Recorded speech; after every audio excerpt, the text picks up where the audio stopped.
Ostalo je glazba. Naziv je scenskog kolaža koji je osmislilo troje mladih umjetnika, a nakon Dubrovnika i zagrebačka premijera. Likovi i djela Mozarta, Bacha, Scarlattija i Weissa u jednoj priči. Priči koja govori o ovim genijima, u kojoj se svira njihova glazba i koja oslikava vrijeme u kojem su živjeli. Jedan kolaž, možemo ga tako nazvati, koji je edukativnog karaktera ne samo za nove naraštaje publike koju želimo odgajati, nego i za standardnu koncertnu publiku. A ta je publika suočena s iznenađenjima. Od susreta s čistačicom koja priprema klavir za koncert do samih velikih kompozitora. Baš kao na koncertima 18. stoljeća.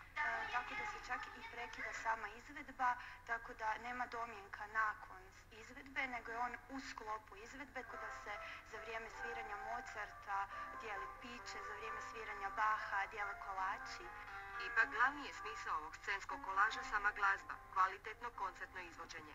Svaki pokušaj koji ne zadire u samu glazbu, dakle u smislu crossovera ili tako nekakvih stvari, je meni vrlo interesantan. Pijanistica, gitaristi i redateljica spremni su s ovim projektom za hrvatsku turneju, ali i za nove projekte. U planu je Rossini.